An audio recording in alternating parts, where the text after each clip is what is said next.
Talkin Beavers is presented by Par Lumber. We have been on a journey for a couple days. National search, interviewed 7 candidates. Our best guy of that bunch, without question, your new leader, Coach Trent Bray. Beaver Nation, if it feels like you've had whiplash over the last week, I don't blame you. Since we last spoke, a loss to Oregon, a departure of a head coach, and an announcement of a new head coach.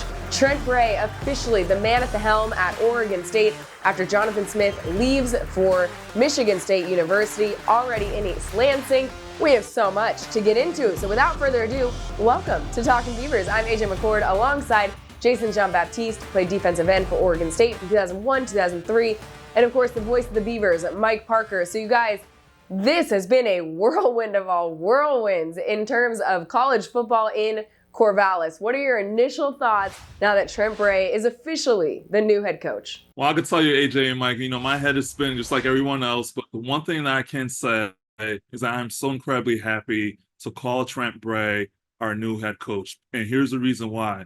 I think here you have someone who is committed to the university. The players obviously love him. I think this is exactly who the fan base, the alumni, and all the people surrounding the university wanted as the head coach. And I think it was the right decision in placing him in that position. So I'm incredibly happy with what we have going on. AJ and Jason, it was a tremendously accelerated process. These things usually take a little bit longer than 4 days. But it occurred to Director of Athletics Scott Barnes very early in the process that he had the right man for this time and place for Oregon State University and the challenges that are the university's facing big picture in terms of conference status and assets to work with, conference realignment, all of those things, a schedule to be announced. But there's also a portal opening on Monday, December 4th. There's an early signing date on December 20th.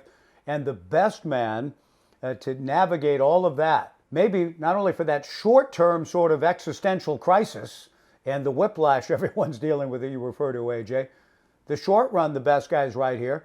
And I have a feeling Trent Bray is going to be the best fit for the long run, too. So it was the right move at the right time for right now. I think it's going to play out and be the right move for a long time at Oregon State.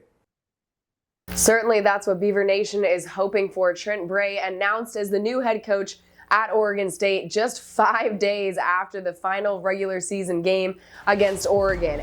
Time now for our opening drive, brought to you by Capital Toyota, your way on the Parkway. I think real leaders show up when times are hard. And we're in a little bit of a tough situation with everything that's happened over the last year in college football. And to me, that made it so much more important that I step in the fight and help this place. You guys, it's hard to script a better answer than what Trent gave right there. And Mike, I think the thing that stands out is it really sounds like it's coming from the heart. Absolutely. The authenticity of this young man getting his first head coaching job. First of all, I was very impressed with his demeanor, his poise, the way he carried himself in a type of place that he's never really been in before. He's not been a head coach. And with all of the things that are swirling around him and the program and being elevated to this position, I thought he handled himself with tremendous poise and aplomb and veteran-like savvy in answering some hard questions. But that whole thing we just heard from him about what leaders do when times are toughest, they step up. He has stepped up in one of the biggest needs in the history of our athletic department for that kind of leadership. So that speaks so highly of him from a character standpoint that he looks to me, guys, like the perfect blend of this zealot when it comes to football, so passionate. He's also, you observed as a teammate of his, right, Jace, that he's got some cerebral and he studies the game, and he was quiet as a leader when you played with him.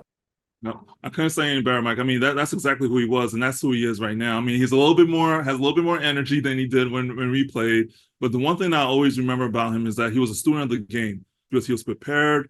He knew where he needed to be. He knew where the other linebackers needed to be at. He knew where the defensive lineman needed to be at. So he knew that he was studying. His dad was the defensive coordinator at the time, Craig Bray. But the other thing that I really appreciate about him, too, is that he was a hard worker. He was quiet, yes, but he was a hard worker, and that falls right in line like with what he is right now. A hard worker, someone that the players appreciate, the coaches appreciate. And like I said, I can't say it enough. I think this is the right man for the position. I'm so happy that he's a new head coach. Man, Jason, if you have more energy at 41 years old than you did at college, you're in the right profession, because I don't know how many people can say that, but you say that's exactly what Trent Bray is showing right now. And maybe a little bit of insight into why that is his answer to this next question, where he talks about this job in particular as the head man in Corvallis. I wanted to stay at Oregon State and continue what we've done here. When the opportunity was presented to be the head coach at Oregon State, that's when it became a real, okay, this is what I want to do. This is the program I want to lead, the only program I would want to be a head coach at. And so I'm very excited for this opportunity. You guys, I feel like I can almost hear a sigh of relief from Beavers fans at hearing those words from their new head coach. Jason, what kind of salve is that on the wounds that are still probably open for Beaver Nation after the way Jonathan Smith left? Oh, without a doubt, AJ. I think what we really wanted and what the Beaver Nation really wanted was stability, especially after once again playing second fiddle to another program. We have someone who's in position right now who is making it known and is adamant about the fact that this is the only place that he wants to be. And I mean, like, you could tell that he has the players' ear. He knows that the players love him, and he has the same love for the players. So to hear him say that, for all of us, I think made us feel really, happy that he was put in that position to be the head coach, because that's exactly what we needed, was some stability. Jason, absolutely. And AJ, we've been, no one knows the song, but I liked it. Anne Murray had a song called We Sure Could Use a Little Good News Today. Kind of a sweet, schmaltzy song, but it resonates. We've all in Beaver Nation been sort of looking for a little good news over the last 4 days. It was more than a little good news. I think it was really great news. He knows the territory. He knows what it takes to be successful here. Beyond all of that, it's where he wants to be. I think that, as you said, AJ, a salve to maybe some of the pain and hurt that Beaver Nation felt. I think that went a long way to lift all of our spirits up. Not a little good news, a lot of great news. Let's dive into that wound a little deeper, shall we? Because the whole reason we are talking about a brand new head coach in Corvallis is because Jonathan Smith up and left for East Lansing, seemingly the same night as the loss to Oregon. So we're going to dive into the series of events that unfolded to get us to this point, coming up next on Talkin Beavers.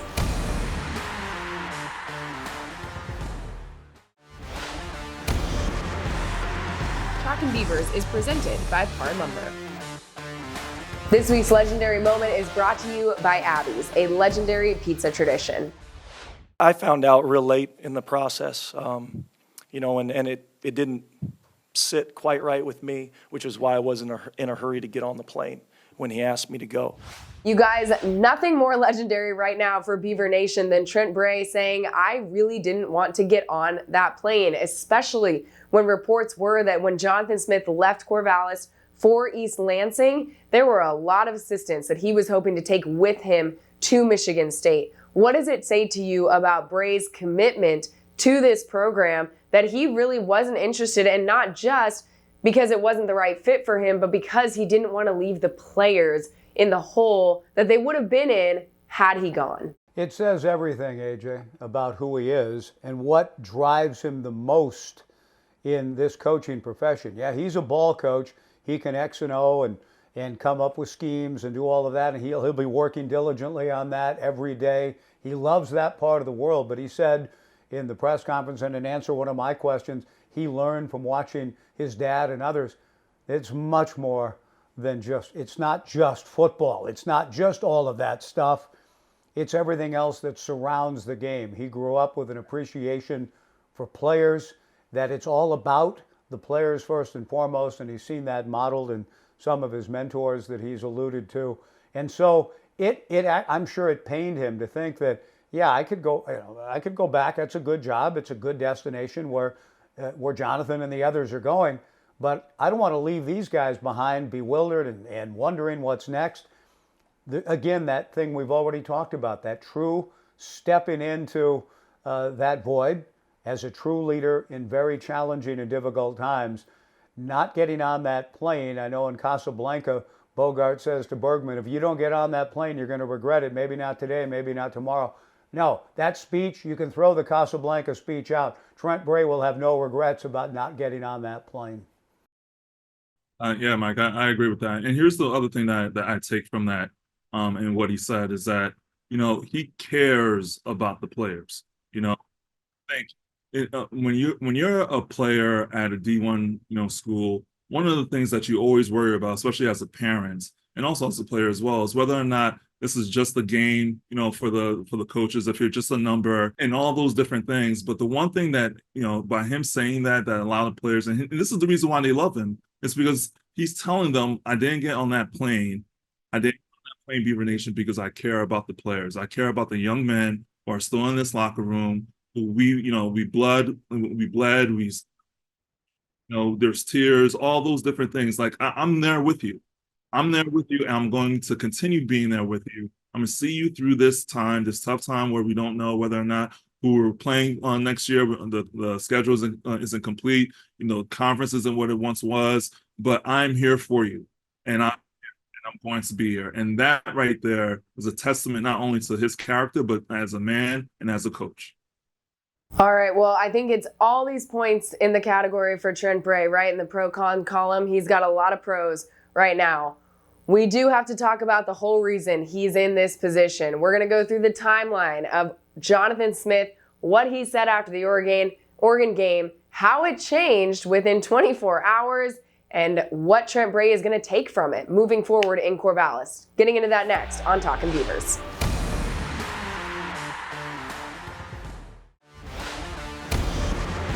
Talkin Beavers is presented by Par Lumber.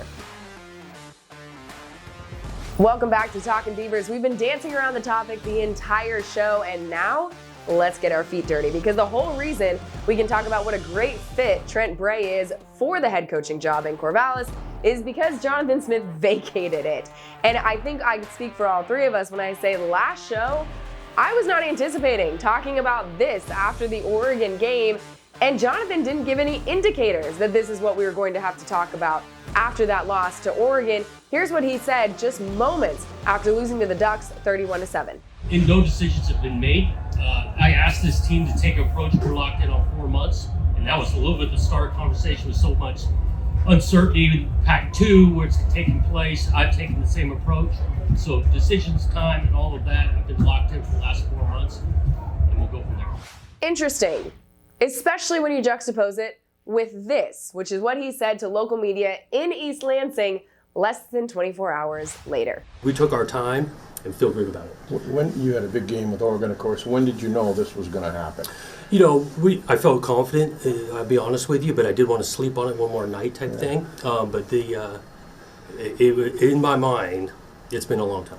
So a lot to take in there, you guys. Quite the dichotomy, if you will, of the length of time in which Jonathan Smith has actually been considering leaving Corvallis to take this Michigan State job.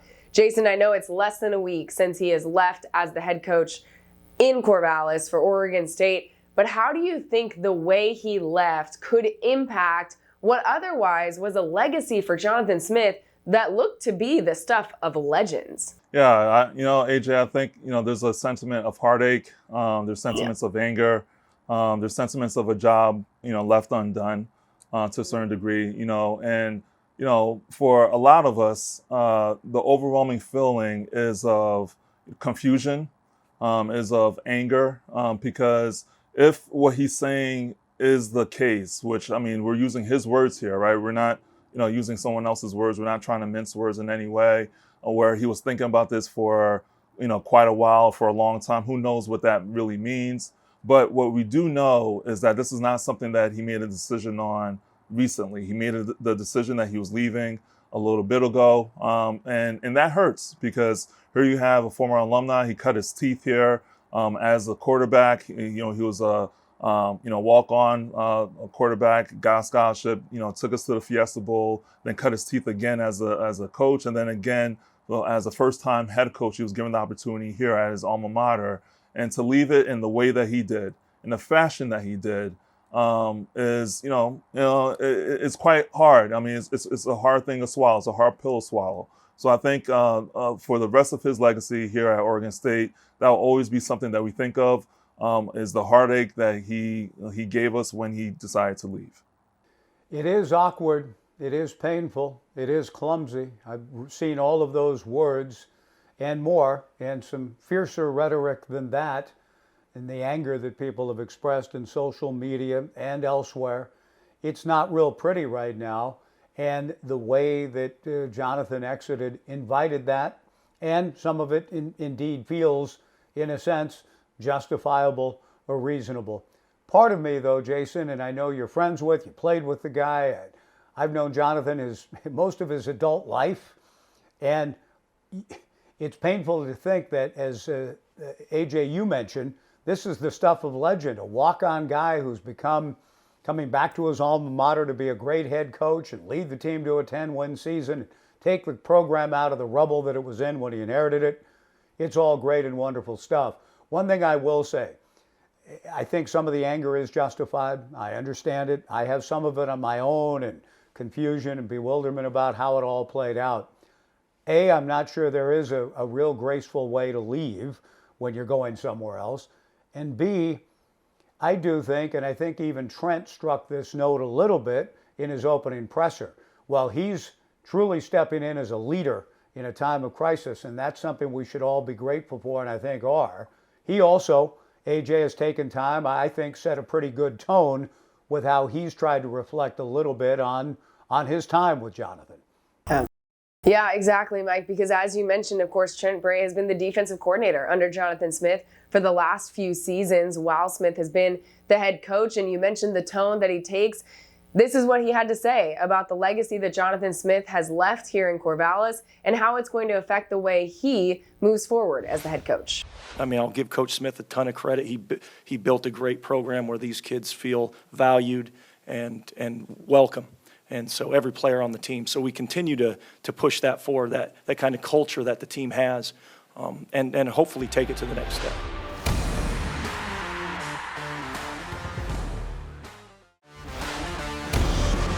Talkin Beavers is presented by Par Lumber. Welcome back to Talkin Beavers. Oregon State is getting ready for a bowl game, and we are going to get you ready for it in a very special way. Coming up on December 16th, we are going to be recording this show, Talkin Beavers, from Beaver City Sports Bar in Corvallis. So Beaver Nation, show up, show out. We want to see you after having to do this virtually for way too long, Jason. That's right, Beaver City Sports Bar, here we come. Coming down Corvallis, I tell you, every time I come down there, the one thing I want to do is stop in and get a quick beer, have a good time, because I was not able to do that when I was in school, and now I am. So I can't wait to be there December 16th. You know, and Dave Kell, the proprietor of Beaver City Sports Bar, had two sons that played football for the Beavers. He knows the territory. He loves the Beavers. He's all in, and he's invited us in Saturday, December 16th, Beaver City Sports Bar. Saturday night, we want you to be there, be part of a live audience, and get fired up for the Beavers and their bowl destination. We'll see you at Beaver City Sports Bar. Speaking of fired up, that leads us to our next segment. Stay Ready by Leatherman, leave nothing undone. This moment, an image that is going to ring in the hearts and minds of Beaver Nation as Oregon State moves into this next phase. Damian Martinez embracing Trent Bray when he was officially announced as the new head coach. Martinez announcing earlier this week he is going to come back to Corvallis in 2024 and be the Beavers running back. Mike, how important is that to have Martinez and the continuity going into an uncertain 2024? Gigantic. And the fact that Damian had affirmed that even before clearly his guy and the player's choice to take the program right now and to be the head coach, namely Trent Bray, Damian had affirmed that even before. I just love the image that we saw and what it speaks to, Jason, that Trent Bray is not just this defensive guy off with his defensive dudes looking at defensive film and how to scheme up and try to stop somebody else's offense. The fact that the bona fide star of that offense, one of the great running backs in the country, is hugging it out with Trent the night Trent's introduced to the team. Jason, to me, that tells you all you need to know about how highly regarded Coach Bray is by all of the players. Oh, it absolutely does. I mean, he's relatable, and you could see that in that shot. And I think it resonates with Damian, it resonates with the offensive side of the ball. And here's the other thing too, is that I think it is going to resonate with any incoming talent that goes to Oregon State. They're going to see the relationship that he has with the players, and I think it's going to be one of the reasons why they decided to throw on that orange and black and become a Beaver. And that accelerated process, AJ, that Scott had to be in really to get ahead of December 4th and all of that. The fact that Scott said it did not come as a surprise to him that the players came to him, that he had meetings with players in these short 4 days, and they all affirmed their love for and their belief in Trent Bray. He said that was no surprise to him because he's been witnessing that for 6 years, the way Trent has related to players in this program. And it's certainly going to be something that Trent Bray is going to need carrying forward, because as exciting as this week is for Beaver Nation, there is a whole lot of work to do. So certainly cannot wait to see how Trent fills in those shoes as the head coach in Corvallis. We cannot wait to get you ready for the bowl game. Talkin Beavers crowd, we want you to come out to Beaver City Sports Bar in Corvallis on December 16th. So join us there. Stay tuned to our socials for exactly what time. But we're going to be cruising, like Jason said, cracking a beer, hanging out. Cannot wait to get together with you guys in Corvallis December 16th. We will see you all then. For Jason, Mike, I'm AJ. Thanks so much for joining us, and we'll see you soon.